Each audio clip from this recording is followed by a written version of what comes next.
तो हेलो दोस्तों, कैसे हो आप लोग? आए हो अच्छे हो गए। तो आज अपन पढ़ने वाले हैं फॉर्म्ड एलिमेंट के बारे में। RBC, WBC, platelets.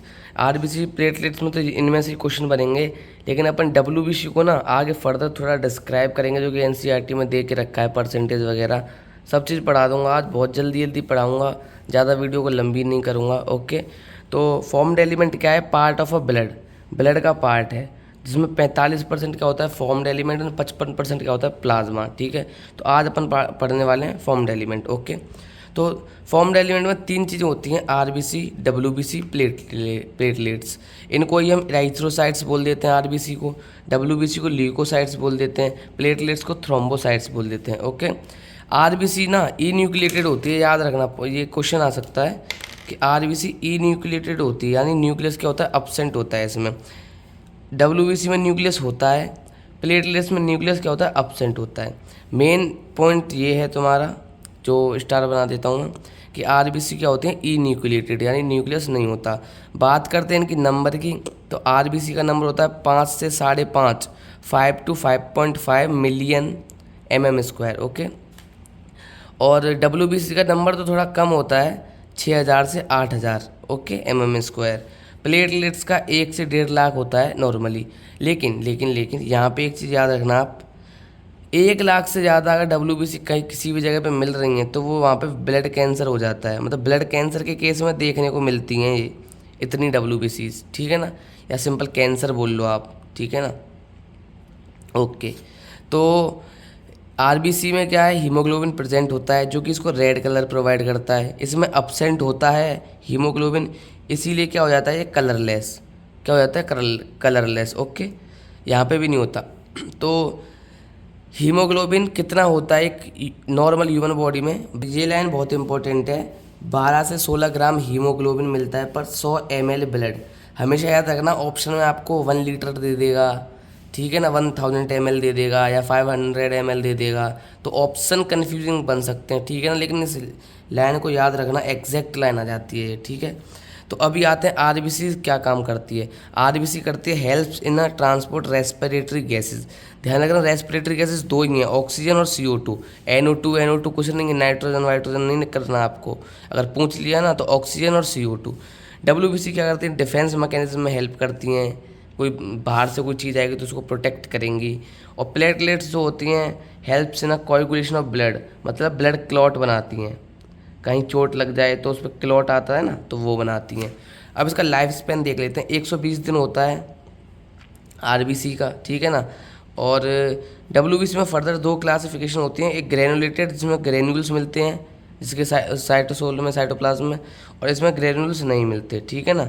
तो ग्रेन्यूलोसाइट्स की लाइफ स्पैन होती है 4 से 8 घंटे, एक ग्रेन्यूलोसाइट्स की होती है 18 से 20 घंटे, और प्लेटलेट्स की एवरेज कितनी होती है? 7 डेज। ओके, तो यहाँ तक आपको समझ में आ गया होगा। अभी हम डब्ल्यूबीसी को आगे पढ़ेंगे बहुत जल्दी, क्योंकि आरबीसीज में तो यही क्वेश्चन बनेंगे, मोस्ट प्रोबेबली यही क्वेश्चन बनेंगे। यहाँ पे एक चीज़ और याद रख लेना, अगर यहाँ पे डेड कहाँ पे होती हैं आरबीसी?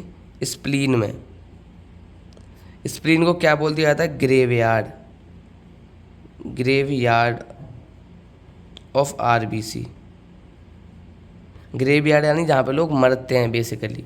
तो हम यहाँ पे आरबीसी मरती हैं स्प्लीन में। ठीक है ना, तो ये लाइन भी इंपॉर्टेंट है, इसको भी लिख लेना। अब मोस्ट प्रोबेबली यहाँ से ही क्वेश्चन बनाएगा आरबीसी और प्लेटलेट से लेके तो, लेकिन डब्ल्यूबीसी को एनसीईआरटी में थोड़ा डिटेल में दे के रखा है, तो अपन भी वही करते हैं। चलो लेट्स गो। तो गाइज़ यहाँ पे अभी एक चीज़ और जान लेते हैं, आरबीसी का शेप कैसा होता है? Biconcave shape.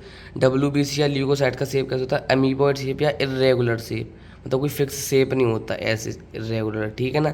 तो अभी हम देखो पढ़ते हैं, डब्ल्यूबीसी दो तरह की होती हैं, ग्रेनुलेटेड और ए ग्रेनुलेटेड। ग्रेनुलेटेड में ग्रेन्यूल्स प्रेजेंट होते हैं, ए ग्रेनुलेटेड में ग्रेन्यूल एब्सेंट होते हैं। ठीक है ना। अब ये बहुत इंपॉर्टेंट है, ये बहुत इंपॉर्टेंट है। एनसीईआरटी में बहुत टेढ़ा मेढ़ा करके दे रखा है, ये सब डायग्राम वायग्राम बहुत कॉम्प्लिकेटेड हो जाते हैं। ठीक है ना, तो मैं आपको वो बता रहा हूँ जो एनसीईआरटी में लिखा हुआ है। ठीक है ना। तो ग्रेनुलेटेड न्यूक्लियर होता है जो लोब्ड होता है, यानी उसके अंदर जो न्यूक्लियस होता है ना, उसमें लोब्स बने होते हैं, यानी कुछ इस तरीके के। ठीक है ना। तो अभी पढ़ते हैं, पहला टाइप होता है इसका एसिनोफिल्स, दूसरा होता है बेजोफिल्स, तीसरा होता है इसका न्यूट्रोफिल्स। ठीक है ना। तीनों पार्ट हैं किसके? ग्रेन्युलोसाइट्स के। ठीक है। तो पढ़ते हैं, इनकी परसेंटेज वर्सेंटेज सब चीज़ याद करा दूंगा मैं, ठीक है ना। एक ट्रिक और बताऊंगा जिससे परसेंटेज भी याद हो जाएंगी आप लोगों को। तो एओसिनोफिल्स कितने होते हैं, 2 से 3% ऑफ न्यूक्लियोसाइट, ये याद रखना, मतलब न्यूक्लियोसाइट के, सॉरी इसके न्यूक्लियोसाइट के 2% होते हैं ये। कहीं आप ब्लड के बोल दो, कहीं वो दे देगा ऑप्शन की फॉर्म उसके आरबीसीज के, या पूरे ब्लड के नहीं होते ये ल्यूकोसाइट्स के 2 से 3% होते हैं, ये बात याद रखना, ठीक है ना। न्यूक्लियर कैसे होता है, बाइलोब, यानी देखो दिख रहा होगा, एक लोब दो लोब दिख रहे हैं ना, एक लोब दो लोब, और इसमें देखो रेड कलर से मैंने वो भी ग्रेन्यूल्स भी दिखा के रखे हैं। नॉन फैगोसाइटिक मतलब ये बीमारी कॉज नहीं करता, ठीक है ना। नॉन फैगोसाइटिस होता है, यानी कोई आएगा बाहर से तो डिफेंस में हेल्प नहीं करेगा ये, ठीक है। अब आता है बेजोफिल्स। बेजोफिल्स क्या होता है, बेजोफिल्स का परसेंटेज होता है 0.5 to 1%। ये परसेंटेज याद रखना, मैं याद भी करवा दूंगा बाद में, कोई दिक्कत नहीं है। न्यूक्लियस, न्यूक्लियस कितने होते हैं, 2 से 3 लोब्ड होते हैं, 2 से 3 लोब देखो, और एस शेप्ड होता है, ये बहुत इंपॉर्टेंट है, ये याद रखना। एस शेप्ड होता है, 2 से 3 आपको इसमें भी मिल जाएंगे, लेकिन इसमें एस शेप नहीं मिलेगा, इसमें एस शेप नहीं मिलेगा, इसमें एस शेप मिल जाएगा, ठीक है ना, तो याद रखना। तो अब ये नॉन फैगोसाइटिक होते हैं, ये भी बीमारी कॉज नहीं करते, नॉन फैगोसाइटिक, ये चाहे ये याद रखना, ये वाली लाइन इंपॉर्टेंट है। सीक्रेट हेपरिन, हेपरिन सिक्रीट करता है जो कि एंटी कोएगुलेंट होता है, यानी कि हम कहीं हमको चोट लग गई तो उसको ब्लड को क्लॉट न जम जाए उसके लिए होता है, यानी क्लॉट जम जाता है ना तो ये एंटी कोएगुलेंट होता है, क्लॉट को जमने नहीं देता हेपरिन। जैसे ह्यूमन बॉडी के अंदर जो हेपरिन बहुत प्रेजेंट होता है, तभी ह्यूमन बॉडी के अंदर जो ब्लड ना वो जमता नहीं है, लिक्विड फॉर्म में ट्रांसपोर्ट करता रहता है। सेरोटोनिन और हिस्टामिन, सेरोटोनिन हो जाता है तुम्हारा वेजो कॉन्स्ट्रिक्टर, यानी वेजल्स को कॉन्ट्रिक्ट कर देता है, ठीक है ना, वेजल्स को, ब्लड वेजल्स को। हिस्टामिन होता है वेजो डायलेटर, यानी उसको डायलेट कर देता है, बढ़ा देता है।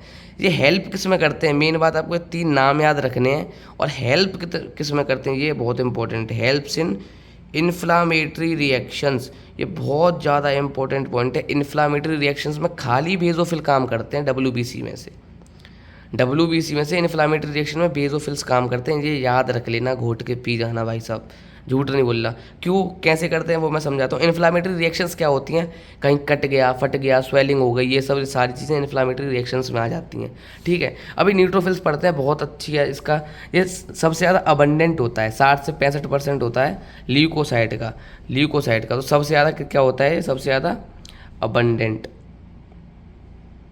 ओके। न्यूक्लियस होते हैं 2 से 5 लोग न्यूक्लियस होते हैं, देखो 1 2 3 मैंने यहाँ पे 3 बना के रखे हैं। और फैगोसाइटिक होता है भाई साहब, फाड़ देता है, कोई आता है तो एकदम डिफेंस मैकेनिज्म में हेल्प करता है, मतलब खा जाता है, एनगल्फ माइक्रो ऑर्गेनिज्म, कोई बाहर से आएगा तो उसको खा जाएगा, ठीक है ना। तो अभी हम एक ग्रेनुलोसाइट पढ़ते हैं, छोटा सा है पीछे वाले पेज पे, और उसके बाद की ट्रिक्स भी याद कर लेंगे, ओके लेट्स गो। तो ये है ए ग्रेनुलोसाइट्स। ए ग्रेनुलोसाइट में मैंने आपको बताया ग्रेनुलस अपसेंट है, तो ग्रेनुल इन सब सारे डायग्राम्स में अपसेंट है। एक पार्ट होता है इसका मोनोसाइट जो कि होता है 6 से 8%, दूसरा होता है लिम्फोसाइट जो कि होता है 20 से 25%, आपको दिख रहा होगा आई थिंक। और न्यूक्लियस जो है ना मोनोसाइट में होता है किडनी शेप न्यूक्लियस का शेप होता है किडनी शेप।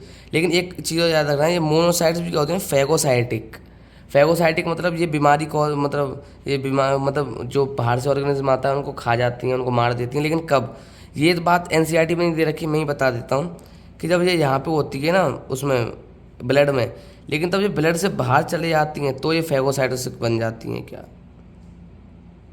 फैगोसाइटिक बन जाती हैं ये, ठीक है ना। तब ये भी वो करने लगा, ये इतना इंपॉर्टेंट नहीं, इंपॉर्टेंट ये है बस, ये याद रखना कि ये कैसे होती हैं फैगोसाइटिक, ठीक है ना। और इनका देखो किडनी शेप मैंने आपको दिखा दिया न्यूक्लियस। अब लिम्फोसाइट की तरफ आते हैं।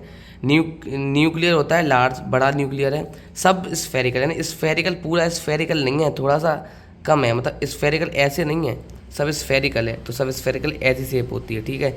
नॉन फैगोसाइटिक यानी ये मारते धाड़ते नहीं है, मतलब किसी भी ऑर्गेनिज्म को खाते नहीं हैं। और इसके फर्दर 2 टाइप हैं, लिम्फोसाइट के further 2 type, B lymphocyte, T lymphocyte. B lymphocyte क्या है, मैच्योरेशन के बेसिस पे रख दिए गए हैं, ये मैच्योर होती है बोन मैरो में इसलिए बी लिम्फोसाइट, ये मैच्योर होता है थाइमस में इसलिए टी लिम्फोसाइट, ठीक है। ये ना प्रोड्यूस एंटीबॉडी, ये याद रखना, जो बी लिम्फोसाइट है ना वो एंटीबॉडीज प्रोड्यूस करती है, इसलिए concern with the antibody mediated immunity. अगर ये आपको पता है तो कोई बात नहीं, अगर नहीं पता तो ये आगे आएगा ह्यूमन हेल्थ एंड डिसीजेज में, ठीक है ना। और ये concern with the cell mediated immunity, ये आगे आगे आएंगे, ये आगे चैप्टर्स में, ठीक है ना। ये लाइन इंपॉर्टेंट है। सम सेल मतलब इनकी मैंने लाइफ साइकिल बताई थी ना, ये कुछ 4 घंटे, मतलब ये एक ग्रेनुलोसाइट है तो कुछ 18 से 20 घंटे इनकी लाइफ साइकिल है। लेकिन कुछ जो सेल है ना वो मेमोरी सेल की फॉर्म में साल भर के लिए ज़िंदा रह सकते हैं, साल भर या उससे ज़्यादा भी ज़िंदा रह सकते हैं, ठीक है ना। अब इनकी ट्रिक याद कर लेते हैं बहुत जल्दी, किसकी ट्रिक क्या है वो याद करने की। तो यहाँ पे एक चीज़ मैं लिख देता हूँ, NLM,